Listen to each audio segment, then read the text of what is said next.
as we pray. Father, thank you so much for your goodness. God, it's not an accident that we are here. You have brought us to this place because you have a plan, you've got a purpose for each one of us.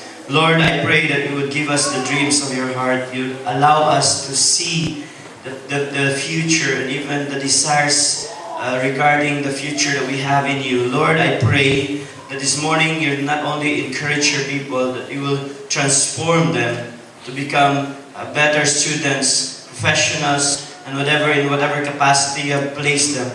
I pray for the greatness in each one be unleashed in the mighty name of Jesus. Amen and amen. Come on, tagay, making a smile, magtapad. I'm so happy that you're here this morning. Kanang lamig na smile, makaon. Nindot na smile. Alright. Last week we talked about the kind of offering that will move the heart of God.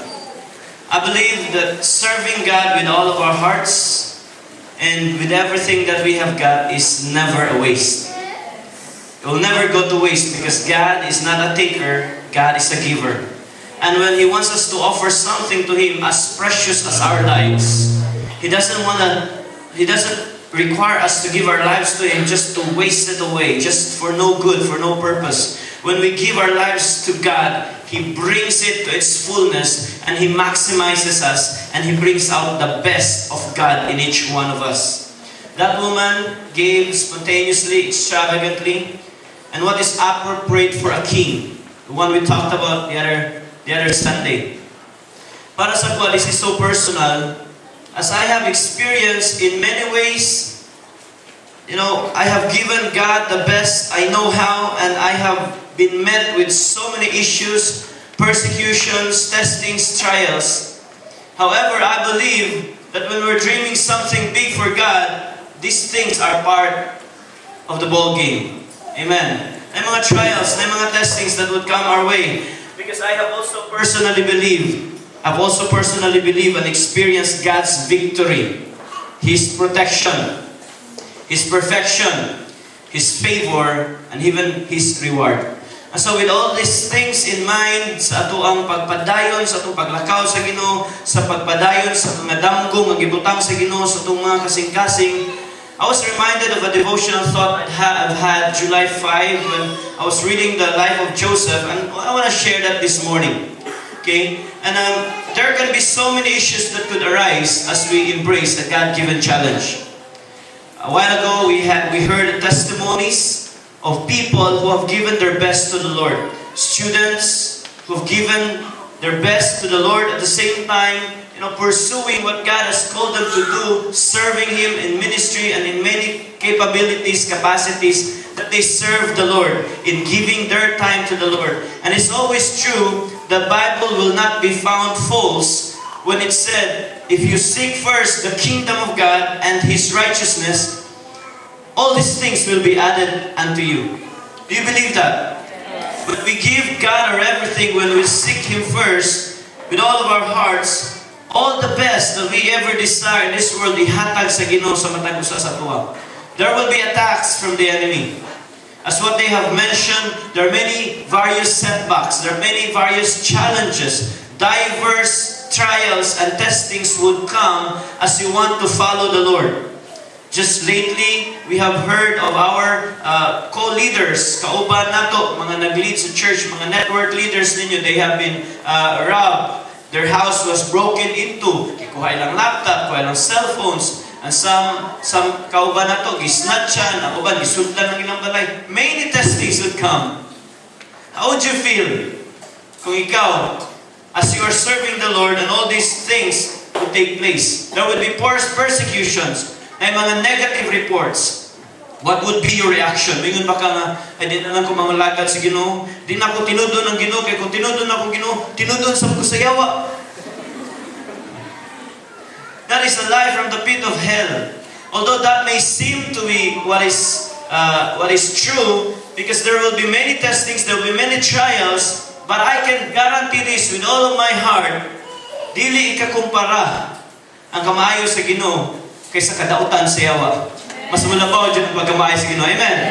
Mas maayo yun ang Ginoo because God is always good and the devil will always be evil. The devil will always be bad. And so I put my trust and I give my whole life to the Lord, understanding and believing that whatever happens to me will always turn out to be good in the end because He loves me.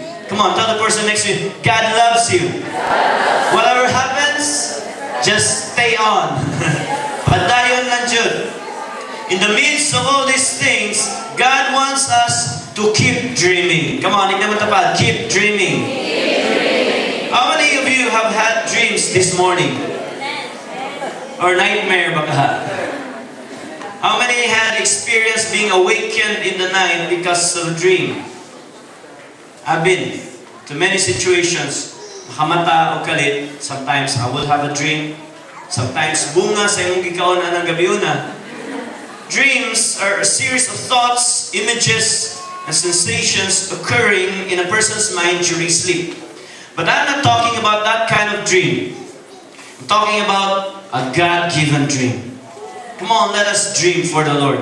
A God-given dream. It is the picture that you continue seeing even after you open your eyes. And that picture becomes your reality. Pag mata nimo sa buntag, nakita lang gihapon nimo. That is a God-given dream.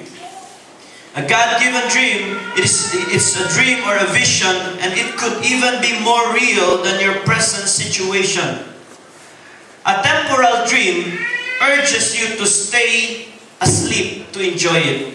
Di ko gustong magmata na. But it's just a temporal dream. But a God-given dream urges you to stay awake for you to fulfill it.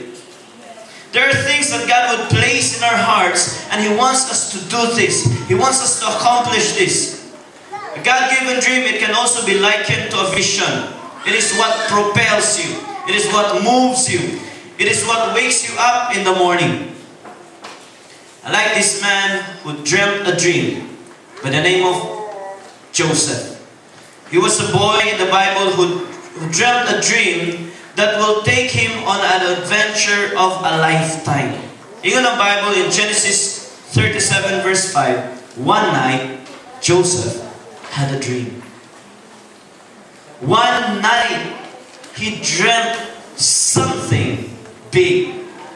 And it can be said of this dream that this dream was ingrained in Joseph's mind and became more real to him as he faced challenges ahead of him. Because of the reality of his dream, he was not easily,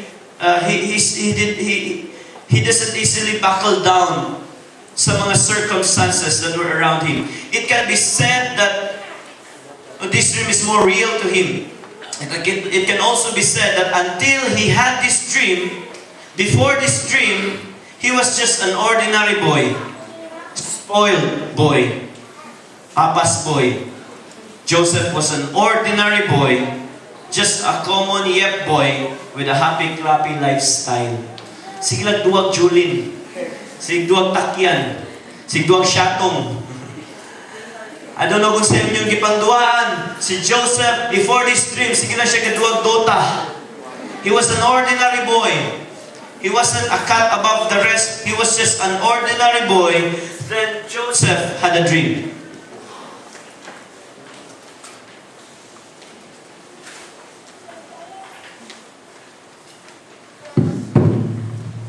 Alright. Joseph had a dream, and it was no ordinary dream. It was a dream that defined his destiny and that of his entire nation and of the world. You see, Joseph had a dream. It wasn't something like just a product of his imagination. It was a God-given dream. Joseph had a dream. It was a dream that would set him apart. It would set him apart from those who are merely living, trying to attain the accolades and the pleasures of the world. But it was a dream to a life of significance in pursuit for what remains even after the world is gone. It was no ordinary dream. Joseph had a dream. It was a dream that can face all challenges and trials. As has been said, the greater the battle, the greater the victory. Joseph had a dream. up to the time of the fulfillment of his dream, Joseph never quitted. He never bent low to any trying circumstance. He never mistaken a setback for a hammock to sleep and rest upon. He never took for granted any opportunity to work hard for this dream to become a reality. Joseph had a dream. Amazing what a dream can do to your life. Amazing how the flavor of your life can change the moment you start dreaming. It's so amazing how your life can be at one point so boring, but then when you embrace a God-given dream, when you realize that you can live far better than what you are living right now, then your life starts to get better. Joseph had a dream. Until the time that you start to start dreaming God's dreams, that is the only time that you can distinguish colors. Because all you see is probably gray or black. The moment you start dreaming, you appreciate colors. You appreciate even challenges that comes your way. You appreciate everything the world can offer you and throw out at you because you have a dream. How about you? Have you had a dream like Joseph's? What is your God-given dream? This dream needs to be personal. For many, I've realized, and I'm sad, because we can be deceived into thinking na ang atong dream is a car, we have a dream house, a lifetime partner, a stable job, food on our table, a gadget, perhaps you're dreaming a toy, a state of life, good health, financial freedom, emotional freedom. Many people are dreaming these dreams. Don't get me wrong. The above statements are noble desires. Nindot tong mga butanga. But they are not the dreams that God wanted us to pursue. Those are rather the rewards of pursuing a God-given dream. Idugang na lang to tanan sa Ginoo. The moment we start dreaming the dreams of God, He will back us up and He will fulfill the dreams, the desires of our hearts. Psalms 37 verse 4, it says, what does it say? Psalms 37 verse 4. Delight yourself in the Lord and He will give you the desires of your heart. First comes the delighting of ourselves in the Lord, and He will give us those things. But those things are not the dream. They are not something that we need to pursue, but rather we are to pursue a God-given dream, and God gives us these things. It will just follow. Still others dream of ending their lives because they find themselves unable to dream anymore.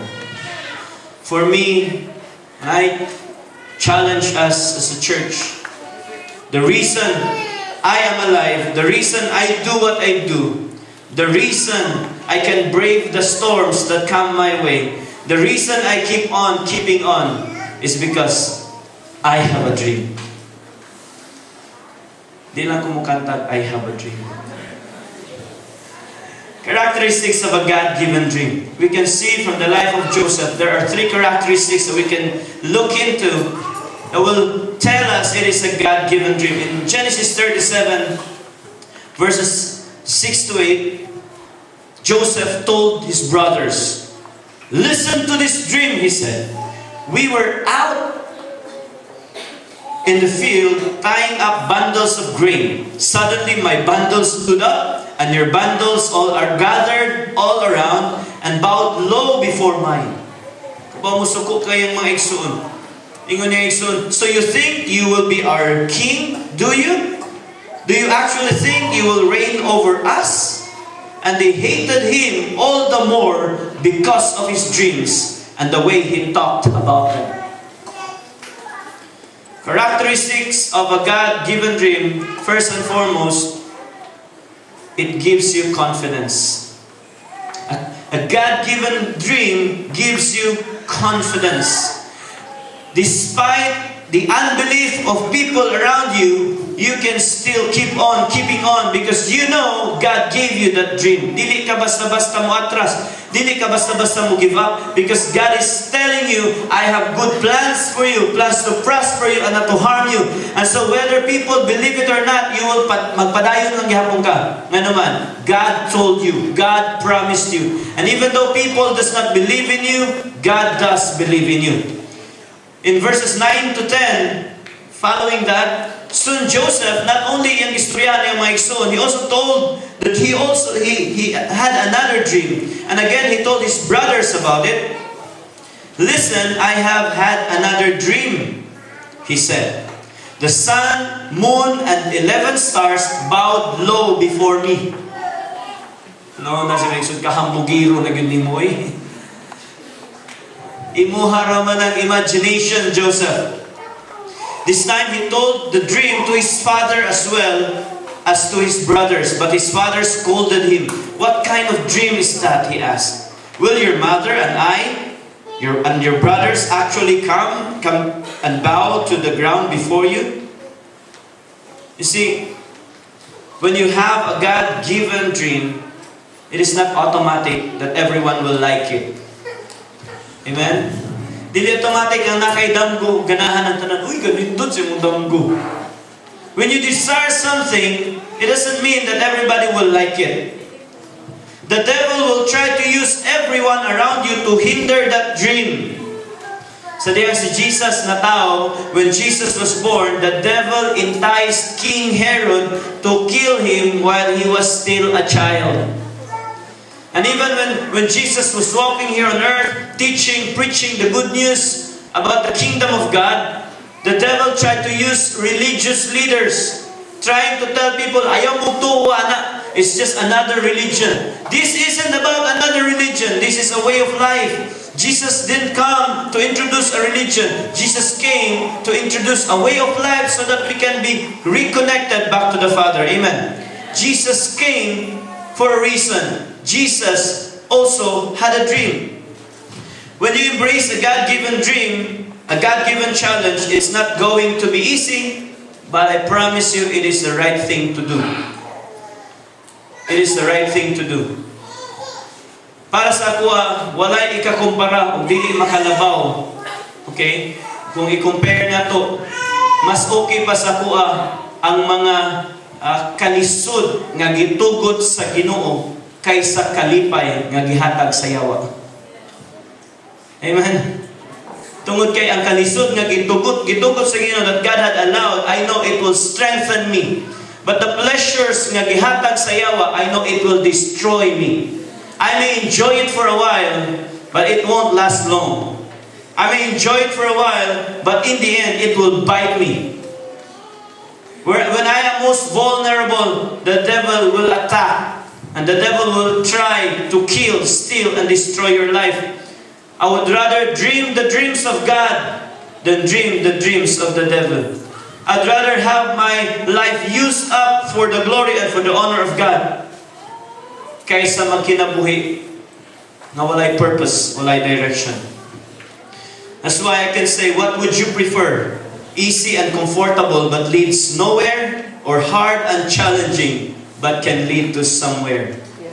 I challenge you, be confident. God has given us a dream. God has given you a dream. God has given us a dream. Be confident. Keep on dreaming even in the midst of persecutions and unbelief of others. People will not cooperate with you in pursuing that dream because that is not their dream. Kabaw na tagpinoy, kung natay ambisyon, masay gusto na yung manigdako nimo. Gusto kong mag-doktor. Diloy, kung doktor ra kataman. Diba no?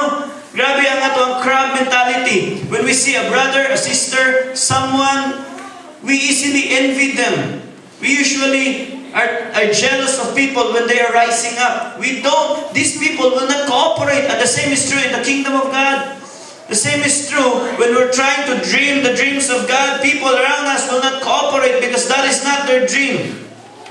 If you dream of growing closer in your walk with God, do you think the devil will help you fulfill that dream? Dili. If you dream of serving God with all of your heart, with all of your soul, with all of your mind, with all of your strength, people around you who is pursuing other things will call you crazy. Will call you imbalance, over the top. Wait nung extreme naman ka. But they can only watch you during awarding ceremony. Come on, somebody. Receiving an eternal reward from God Himself. After all, God has given you this dream. Keep on dreaming. Come on, tell the person next to you. Keep on dreaming. This is God's dream. No matter what people tell you, no matter how people try to be negative against you, against the dream, keep on dreaming. People who does not see ahead has the greatest tendency to scare you and intimidate you not to pursue what they are unwilling to pursue. Stop being bitter and sad about people who does not believe in your dreams. Just keep on dreaming. Tingnan mo pa, just keep on dreaming. It's the first thing that a God-driven dream can bring us. It brings confidence. Halag dili mo to ang uban. I believe in this dream. Let's take it to our level. If you are a student, you may be believing that you can finish your studies despite the trying circumstances. Some people may tell you, ikaw, nakiat lang ang dagway ni mo, di ka graduate, mabuntisan na ka. I have heard of so many women in circumstances, in atmosphere and communities wherein nobody believes in them. The sad thing is the young generation are lining up to the people's expectation around them. Ngayon ang mga community, kaning bataan ni, swerte kayo nagdidi kapatay, 5, inigdako ani. Actually heard it. Someone sa community where I was growing, mingon nga, ay, kasi na yung amahanan na kasi ginikanan, ani bataan eh.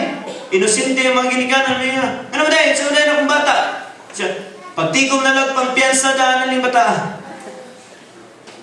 Predicting that boy is going to grow up to be a criminal. You see, people's expectations of us are so low because they have no expectation of themselves. But I want you to dream a dream. As a student, you can say, summa cum laude, kasayo na na. Napay taas na. Come on, dream a dream. It is to glorify God. If you're a professional, you can look up to your boss and you can tell him, one day, pulihan ta ka. Ayun na siya, agnana, kay putbulon ka. Work like a boss. Work like someone nga dili slave. Joseph was that kind of person. Even though he was a slave, he did not act as a slave. He worked as a professional. Come on, get a dream. Be confident about that dream. People will look down on you. You just hold your head high and say, I have a dream. And I'm going to have this because this dream is a God-given dream. I'm not just dreaming of a house. I'm not dreaming for someone to give me a car, a house. For women, you may say, I don't dream of a house. I don't dream a car. I don't dream all these things. My dream is to get a husband who has all these things. Dili yun na, no. I'd rather say, my dream is to pursue the things of God, and I know God will give me. Maro man ang uban, shortcut. Just keep on dreaming. Secondly, characteristics of a God-given dream. It gives you hope. Okay? It gives you hope. It says there in verse 20, come on, let's kill him and throw him into one of these cisterns. We can tell our father a wild animal has eaten him. Then we will see what becomes of his dreams. Tungod sa damgo ni Joseph, his brothers hated him. His brothers doesn't want him to be alive. The same is true when you have a dream. People will try to discourage you. But in the same way that when you dream God's dreams, you will be confident. When you dream the dreams of God, it also gives you hope. It gives you a reason to be alive. Makita nato sa story, Joseph had a dream, and he awoke one day in the comfort of his own home with a dream. Kita niya, pagmata niya, nagdamgo siya, kaya kondisyon ang iyang kwarto. Ang iyang maigso nasa gawas, naghigda sa salog. Pero siya air condition tungod kay paborito lagi siya nga mahal. He had that dream. He told his brothers about that dream. His brothers was angry at him. Kita nato, naguna-huna iyang mga igsoon. At this point of the story, patyon tani si Joseph. Naon tani Joseph pa ni, o di ba ni madutlan o kamatayon. You see, later, his brothers, they scheme how to kill Joseph, how to destroy him. Later verse 24, they grabbed him and threw him into the cistern. Now the cistern was empty. There was no water in it. At one point, Joseph had a dream. Pagmata niya, comfortable kay siya. The next time, he was asleep. The next time he woke up, he was in this pit. He was trapped in a pit. Ug unsay gidadaan sa iyahang damgo, he was brought from the comfort of his home, nadala siya dito sa atabay nga way tubig. Not only that, his brothers sold him sa mga Ishmaelites. When the Ishmaelites, who were Midianite traders, came by, Joseph's brothers pulled him out of the cistern and sold him to them for 20 pieces of silver, and the traders took him to Egypt. One day, Joseph was dreaming, and then he realized he was in a pit, and then the next time he woke up, before he was in a 5-star accommodation. This time, pagmata niya, it's an all-star accommodation. He was bound in chains, about to be sold as a slave to Egypt. All he was doing is he was dreaming the dream of God. But somehow, because of this dream, he was propelled to have hope. He knew that the God who gave him this dream is able to accomplish the dream that God has placed in his heart. Joseph was taken to Egypt. Gipalit siya ni Potiphar, an Egyptian officer. And we know the story. You are familiar with the story. We see a movie, Joseph the Dreamer. But just to give us this background, the Lord was with Joseph even while he was a slave. The Lord was with Joseph, so he succeeded in everything he did as he served the home of his Egyptian master. Because it was a God-given dream, ang Ginoo nagkuban gihapon kan Joseph. Come on, I want you to continue hoping that one day that dream will come to pass. Amen. Hoping that one day you will just wake up and you will be strengthened and you will be so encouraged because it's actually the fulfillment of your dream. I want you to dream the dreams of God. I don't want you to quit. God doesn't want you to stay thinking that you're a failure. God doesn't want you to believe that you are going nowhere. God doesn't want you to believe that you are no good. God created each one of us with a God-given dream, God-given desire to accomplish wonderful things. Let us dream like Joseph. When we dream like Joseph, there can be persecutions. But it's okay, because God will give us confidence. When we dream like Joseph, there will be trying circumstances. But it's okay. God will give us hope. We can continue because there's a hope that God continues to pour out upon each one of us.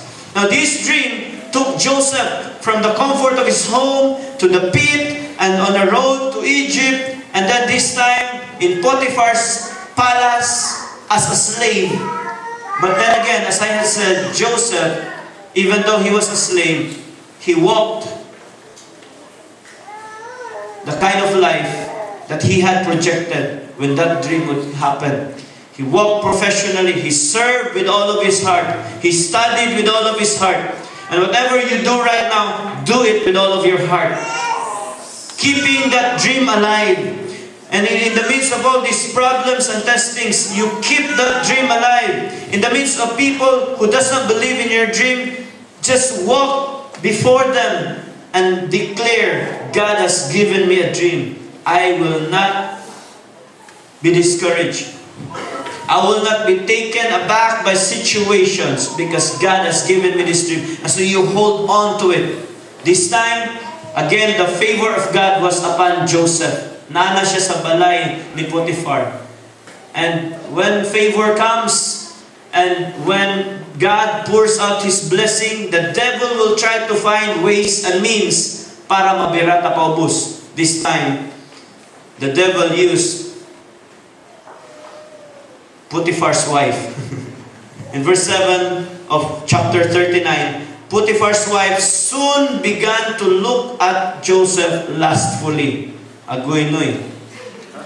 Come and sleep with me, she demanded. But you know what? A dreamer doesn't say, yes please. A dreamer like Joseph, he refused. And he told Potiphar's wife, look, he told her, my master trusts me with everything in his entire household. No one here has more authority than I do. He has held back nothing from me except you, because you are his wife. How could I do such a wicked thing? It would be a great sin against God. You see, because he has a dream, he looks ahead to please God with whatever he does. Everything that Joseph does, it is to glorify God.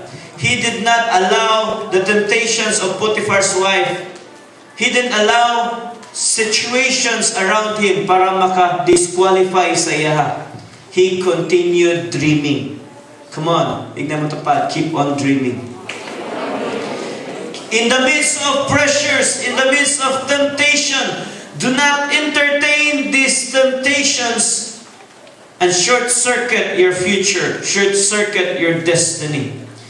It can be said that Potiphar's wife, it says in verse 10, she kept putting pressure on Joseph day after day. Grabe, kada adlaw ang testing. Kada adlaw ang temptation. Sige na, give up na imong damgo. Why ka paing na? Imposibleng mahuman kapag eskwela. Ayaw palabi diha sa Ginoo, ayaw palabi sa simbahan, and so many things the devil will throw out at us para muundang ta pagdutdot sa Ginoo, para muundang ta pagbinutan. People will tell you, dili na uso karon ang Mr. Nice Guy. People will tell you karong panahon nga it's okay to compromise, it's okay to lose this and to lose that, your honor, your dignity, whatever it is, the devil will try to convince you so that he can kill, steal, and destroy your future. But God has placed a dream in our hearts, and we don't give up. We don't surrender. Even when Potiphar's wife was putting pressure on Joseph day after day, he refused to sleep with her. He kept out of her way as much as possible. And then, one day, wala kapugong ang asawa ni Potiphar, there was an entrapment. The story goes, come on, lie with me. Sila may duha na bilin. Wala kaikiya si Joseph. Wala ningos Joseph. Wala naman dyan ko'y mahimo. Ingon pa nga, palay na ang nidoon sa manok. Alaalag, dili na ko tukaon ang palay. How about you? Kung na'y palay mo doon sa imwa, manok ka, dili mo tukaon? Palay na ang lumapit sa manok. But as what Pastor Carlos said, okay, kung na'y palay nga mo doon sa manok, be certain of this, kana nga palay, demon possessed na nga palay. Tingnan mo tapat, ayaw patakaw, tuka. Come on. There will be opportunities. There will be somehow glittering moments that will try to tempt you. This is it, to shortcut, to get this thing that I wanted for so long. But if it is not the way of God, if it compromises your character and integrity sa pagbuhatan na ayaw in taon na tukaan. Because Joseph refused, there was yet another testing, there was yet another trying circumstance na nag-abot siya kinabuhi. He was thrown into prison. He took Joseph and threw him into prison where the king's prisoners were held. And there he remained. But yet again, there is hope. Even while he was in prison, the Bible tells us, but the Lord was with Joseph in prison and showed him his faithful love. And the Lord made Joseph a favorite with the prison warden. Pagkanindot gits Ginoo. Never lose hope. Even if lisod na kayang circumstance, God's favor will always be upon you as you pursue His dream. Keep on dreaming. God will give you the confidence. Bisag kung sa istorya sa uban nga mga tao, bisag kung saan kaniya og daot, bisag kung saan kanilang istorya negatibo, padayon, bisag kung saan ka discouraged, padayon, you can have that confidence because you're dreaming the dreams of God. Bisag unsa pa yung buhaton sa sirkumstansya, itugot sa yawa nga magpanghitabo sa itong mga kinabuhi. God wants you to keep on dreaming because He will give you the hope to dream because He will always be with you. Even when you are in a pit, even when you are a slave, even when you are a prisoner, God will always be with you. Amen. He will make sure that dream that He has placed in your heart will become a reality. Joseph had a dream. He woke up many times. Pagmata niya, is this the fulfillment of the dream already? Ay, naapamang ko sa pit. Continues to dream. Open his eyes one day. Gitugnaw kay siya. In an open field.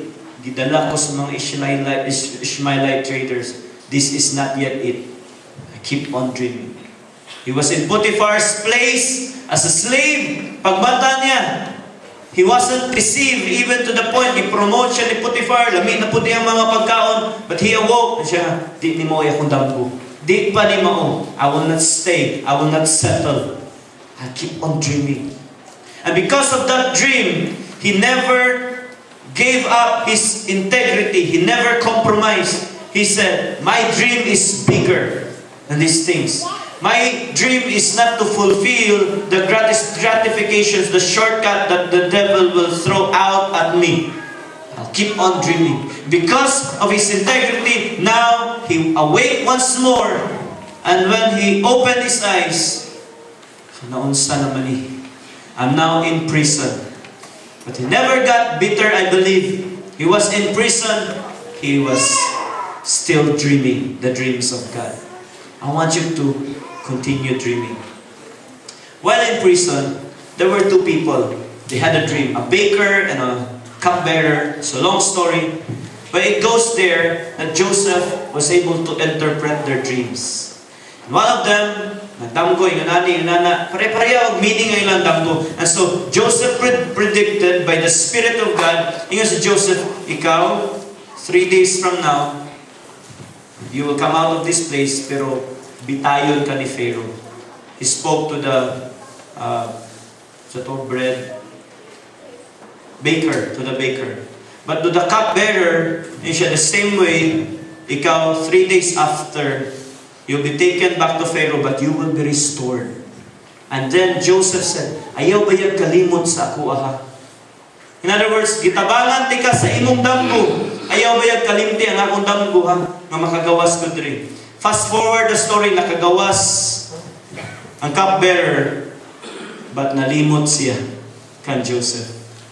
How many of you, at times in your life, you believe you've spent too long in a place, in a situation, in a circumstance, and you wanted to be promoted already? You wanted to taste a little bit of happiness. You wanted to somehow escape this trying situation. Say, God, kanus man ni mahuman. Kanus man ni mga tawhana mo undang. Kanus man ni kalisod mahuman. Kanus man naanad na kaayo ko bulad. Bulad sa buntag, bulad sa untog, bulad sa panayapon, naanad na ko. May tanang maanad na pamahaw, humba. Panito humba. Kaya mo yung sumuha na ni, oy. Pwede bulad na po. Kaysa na sumuha na ni, pwede humba na po. Pili o gasa ka. Oh, gisumuhan na kay kong humba. Gusto na ako, lechon na po. The truth is, Joseph was in this situation. Kanus ama ni mahuman. Siguro na kaninyo karong kabuntagon.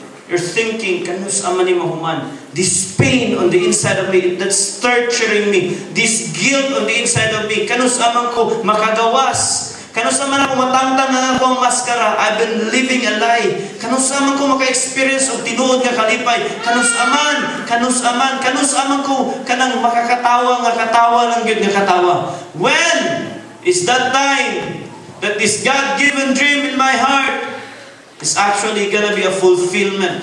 Joseph was in prison 2 years already, but he kept on dreaming. He kept on dreaming.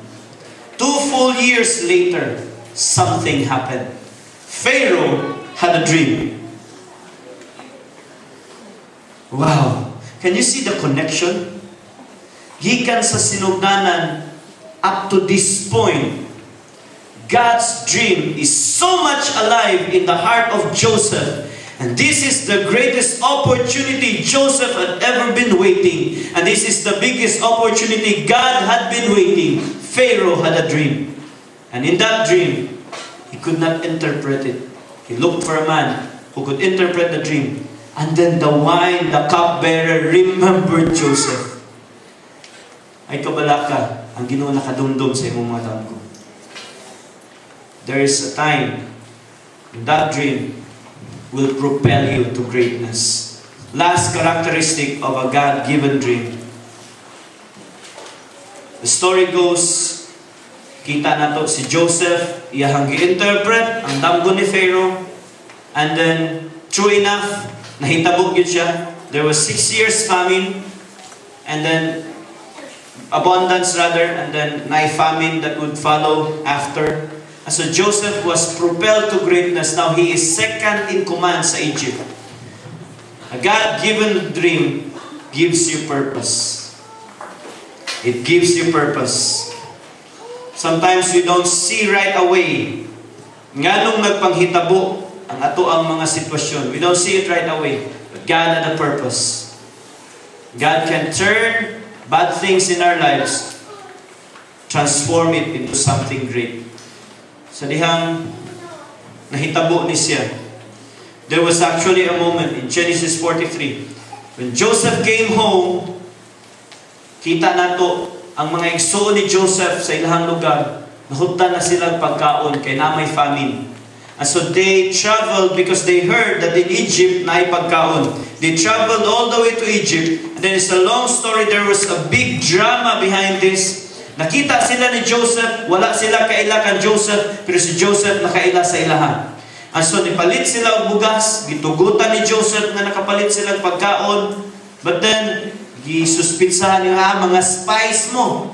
Gidrama ni Joseph. At this point, naguna-una ko when I was reading the Bible ko nanimalo si Joseph. Pila man sa inyo, kung giilan mo si Maigsoon, mabot ang panahon, makabalos mo, mubalos mo. Kamu ha? Gitikon di kag blade, be. Gitikon kag blade. Diba, bro? Namiya kayo manimalos? This was his opportunity. And so I saw for the story, yun ni Joseph, mangilan mo. He had a plan. And then iyahang ibihag ang usa ka igsoon, ipapauli niya, isumbong niya may igsoon to his father Jacob, who was old at that time. Sumoni mo na, di mi pa, gi-trap dito ang atong sa kaigsoon, di mi kapalit balik o pagkaon, kundi na mo dadon ang kinamanguran na si Benjamin. So long story, nabalik na po sila, kinahundan sila pagkaon. And then this time, Joseph, to fast forward the story, revealed himself to them. He said, I am Joseph, your brother, whom you sold into slavery in Egypt. Before this actually happened, ang iyahang mga igsoon, they gave Joseph gifts they have brought for him. Then they bowed low to the ground before him. The moment Joseph opened his eyes, hilak siya. Mauman dyan akong damgo. Of course, wala siya nagpakita. Pagtanaw niyo, I believe deep inside of him, tulo ang iyang luha. Nagbasa ko rin, nakatuwa akong luha. That's an honest truth. Okay, grabe. Grabe ka, Joseph. Ikaw na, Jude. Ikaw na. Ikaw na talaga, Joseph. Grabe ka na, kapainom. Ako pa ito, painom na ako. Bugnaw kayo ng muriatic acid. Have a dream. Grabe. Si Joseph, pagkakita niya sa mga igsoon, of course, iyang ilad-ilad, he just wanted to know, buhi pa ba yung papa, buhi pa ba yung manghod, si Benjamin. This time, tignan niya, he cannot advance anymore. He revealed his identity. I am Joseph, your brother, whom you sold into slavery in Egypt. Itawag niya yung mga sulugoon. Come on, bring out the chainsaw. We will cut them to pieces. Wala niya nagibuhat. Siya ipadagawas tanan pagkaon ngas ng lamia. Wala mo siya nahimong bitter on the inside. He had a dream. And he knew there was a purpose. Even his brothers tried to kill him. And he said, don't be upset and don't be angry with yourselves for selling me to this place. It was God who sent me here ahead of you to preserve your lives. It was God. There was a purpose. You see, ingon pa niya, this famine that has ravaged the land for 2 years will last 5 more years, and there will be neither plowing nor harvesting. God has sent me ahead of you to keep you and your families alive and to preserve many survivors. So in verse 8, ingon siya, so it was God who sent me here, not you. And He is the one who made me an advisor to Pharaoh, the manager of his entire palace, the governor in all Egypt. You intended to harm me, but God intended it all for good. He brought me to this position so I could save the lives of many people. As I close, I want to challenge each one of you. Kung naay mga problema, gatubangin nyo, naay mga challenges, nagbinuutan man na ako, nagtinarong man ko, nga naman mo, kalamitin nyo. Gusto na mo yung heartbeat mo, ano? Ano yung mga circumstances, pwede mo escape ka dyan diri. But hold on, there's a purpose. Ano nagpanghitabo na? God had a dream. Come on, let's all stand to our feet.